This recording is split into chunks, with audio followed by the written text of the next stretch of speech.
আসসালামু আলাইকুম। আজকে একটু জানতে চাই ইরানের পরমাণু ও বিজ্ঞানীদেরকে কি আমেরিকা সব মেরে ফেলেছে? পরমাণু কেন্দ্র কি সম্পূর্ণ ধ্বংস করে ফেলেছে? আর ইরানের যেই বড় বড় বিজ্ঞানীদেরকে যে মেরে ফেলছে তাতে কি ইরান শেষ হয়ে গেছে? এক কথায় না, ইরানের কিছু হয় নাই। ইরানের কিছু হয় নাই। ইরানের বড় বড় বিজ্ঞানীরা তো মারা গেল, তাহলে ইরানের কি হবে? আচ্ছা, একদিকে আমেরিকা অনেক আগ থেকে ইরানের ব্যবসা বাণিজ্য বন্ধ করেছে। এখন ইরানের ব্যবসা বাণিজ্য বন্ধ, অর্থনীতির উপরে নিষেধাজ্ঞা, আবার সকল বিজ্ঞানীদেরকে বেছে বেছে হত্যা করা হয়েছে আমেরিকা। এখন কি হবে ইরানের? ইনশাল্লাহ ইরানের কিছুই হবে না। যেমন ধরুন, বাংলাদেশে সবচেয়ে বড় বড় ব্যবসা হলো ধর্ম ব্যবসায়ী। বাংলাদেশে কাজ ছাড়া, কাম ছাড়া, পয়সা ইনকামের ধান্দা হলো ধর্ম ব্যবসা। আমাদের অধিকাংশ মোল্লা মৌলবীরা কোনো কাজকর্ম করে না, ধর্মীয় শিক্ষিত হয়ে কোনো কাজকাম করে না, শুধু মানুষের গীবত ছাড়া আর মিথ্যা কথা ছাড়া আর কিছু গল্প কাহিনী নিজেরা তৈরি করে, তা দিয়ে ওয়াজ মাহফিল করে তারা চলে। তারা কোনো কোরআন থেকে কোনো বিজ্ঞান আবিষ্কার করার কোনো চিন্তা ভাবনা, একটা হেরিকেনও তারা তৈরি করতে পারে না।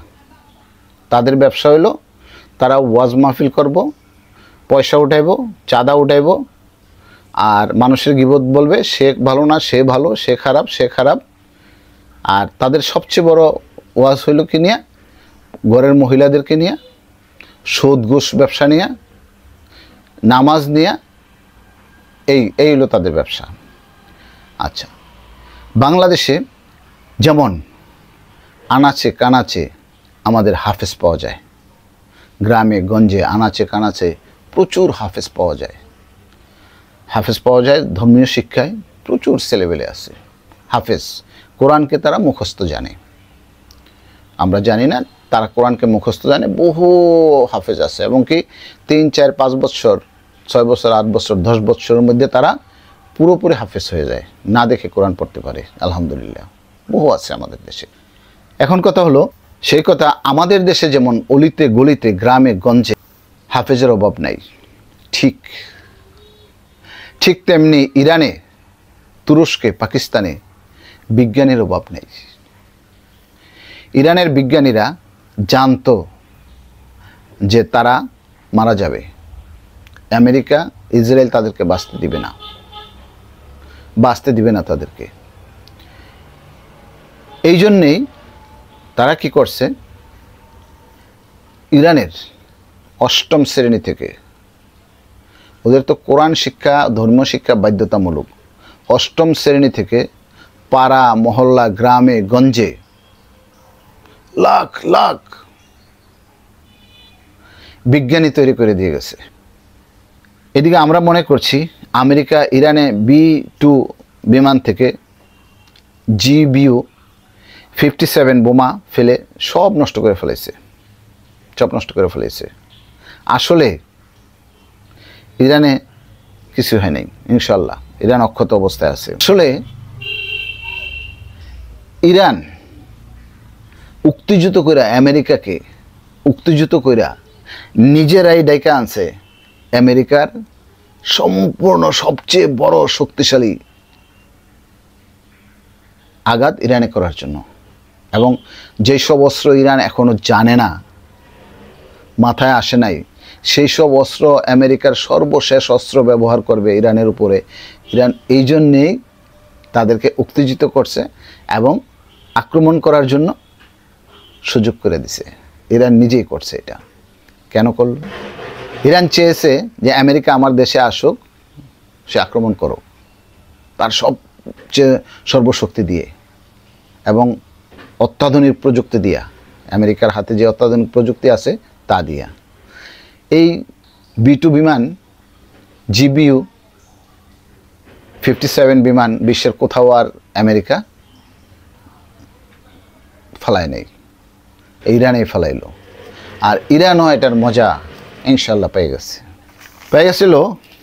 ইরান এই যে B2 বিমান থেকে যে GBU 57 যেই বাংকার বাস্টার যে ইয়াটা বোমাটা বিশাল বিশাল বোমা যে ফেলে গেছে, এগুলি তার তুলে নিয়ে যেতে পারে নাই।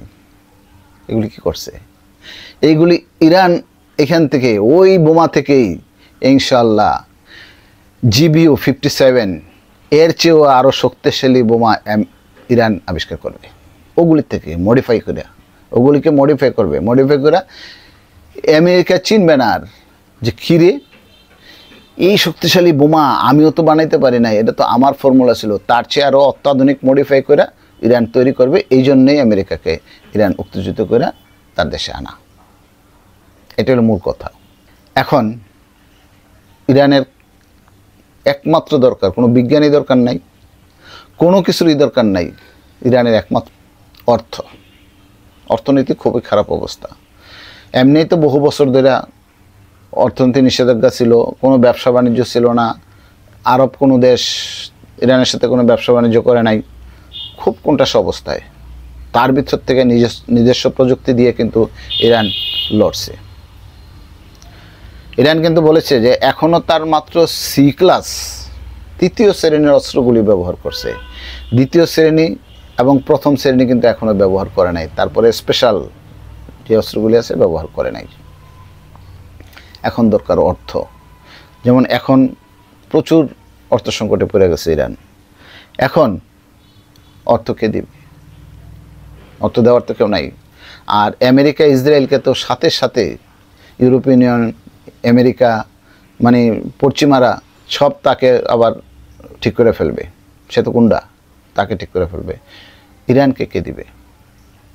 এখন একটা অনুরোধ থাকবে সবার আমাদের পক্ষ থেকে, সৌদি আরব, কুয়েত, কাতার এবং যারা আছে অর্থশালী বিত্তশালী, ইরানকে অর্থ দিয়ে সাহায্য করার জন্য।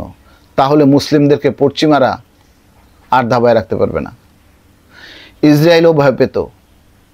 আহ্বান থাকবে সবাই যেন নিজেদেরকে দাস থেকে মুক্ত করার জন্য ইরানকে অর্থ দেয়। এবং আজকে ইরান যেভাবে মাথা তুলে দাঁড়ায় আছে মুসলিম বিশ্বের মধ্যে, সবাই যেন ইরানের প্রযুক্তিতে মুসলিম বিশ্বে মাথা তুলে দাঁড়ায়, এইটা আহ্বান থাকবে।